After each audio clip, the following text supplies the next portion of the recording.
I think that the attitude that most people possess right now, Dave, and listening to you and I, are the voluminous amount of information. Never have the people of a country been so presented with so much fact, not fake news. You know, it's funny, they call me fake news, and I link to probably 90% of mainstream stories just from all over the world, and from Asia Times, the London Daily Mail, and I should say slash, margin, they've got a fixation with women's anatomy. So whenever I want to say this to all your listeners, Daily Mail, that means warning on the sidebar, and some people know how to blow their screens up so they can avoid that. But isn't it interesting how the Daily Mail, I'm going to digress a minute, has the best coverage almost instantly of events happening? How can that be unless they're tipped off ahead of time? There is no other way. Look, I'm a photographer, a cinematographer, but I still got to get places, and they must have some of the best intel in the world to be able to have the coverage they have. So here's what I'm saying. I'm saying that food and water are critical. The greatest migration in this country from point A to point B will be when the great earthquakes that come, whether it's in the New Madrid, whether it's on the West Coast, East Coast, wherever they are happening, they will disturb the underground aquifers. That means wells will run dry.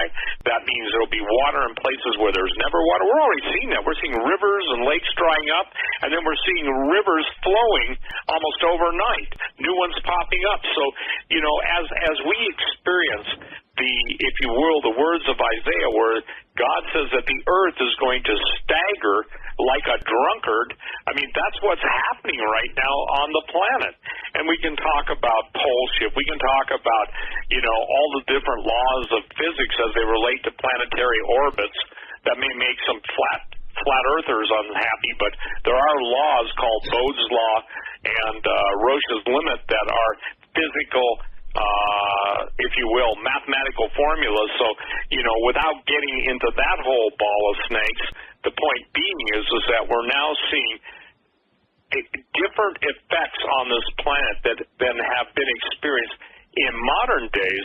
But, one of the reasons I write about ancient catastrophism and, planetary upheaval and gravitational interference, one planet with a greater gravitational field destroying a planet with a lesser, Roche's limit, is the fact that the ancients knew it. Even people who talk about Atlantis, whether you're dealing with the ancient alien people or the write your own history people, the point is that they do not recognize the fact that even the Egyptian priesthood, I'm not talking about the Egyptian Brotherhood now, that goes way back beyond what we would call recorded history, talks about the catastrophic judgments that in the polytheistic world they claim that the gods brought. In our world, we know that God is not pleased with sin. And so, again, that judgment in the universe, whether it's the meteor belt, the asteroid belt, whether it's the different craters on Mars, craters on the moon. And by the way, on Mars, I think you know this, I spend a lot of time arguing with people that Yellowstone's going to blow, Yellowstone's going to blow, Yellowstone's going to blow. Well, I got to tell you something. Even today on the Daily Mail, I just posted on my website, that they present pictures of Mars, and they show it in the context of new craters, trying to decide if they were by asteroid strike or if they're volcanic. And then they liken it to Yellowstone National Park. The reason that's significant, ladies and gentlemen, is because new life forms are going to be identified, and then they're going to claim that the Martian origin of life in the Antarctic and even in Yellowstone, that there's a connection between the two. Whether you're dealing with Mars or Enceladus, you're going to be hearing this. And Dave, when you tell people ahead of time why that's important, they're too concerned, and maybe rightly so, that how does that affect them? Well, it may not affect you if you're dead, but if you have children and grandchildren that are not being trained up in the fear and admonition of the living God, they're already going to be sucked in by the octopus. They're already in the tentacle-like clutches of the, if you will, the ultimate fight for planet Earth. So we're at a point now where, look, you get information, whether it's from John or Paul, you get all the different people that talk to you. I get the different people that talk to me. Alex has been on his show talking to people, and there are a lot of people that want to do something, but right now they don't know what to do. The first thing I tell people is this: check it out. Ask God to reveal himself to you. And look, we're beyond the, don't talk about God, Quayle. He has nothing to do with this. Oh, yes, he does. He has everything to do with it. And no matter how tough the toughest guy is, no matter how many different forms of fighting, combat style, karate, judo, doesn't matter, martial arts, doesn't matter if he's the best shot in the world, a microscopic the smallest, if you will, virus can take the strongest, toughest guy down. And now we're seeing that, in my opinion, the intentional release of genetically altered bacteria and viruses released all over the earth, and the reason all those dead scientists and now dead naturopaths is that they do not want anyone to be able to figure out and trace it back to who developed it so it can be, quote, just a freak of nature. It's not a freak of nature, ladies and gentlemen. It is the global depopulation underway.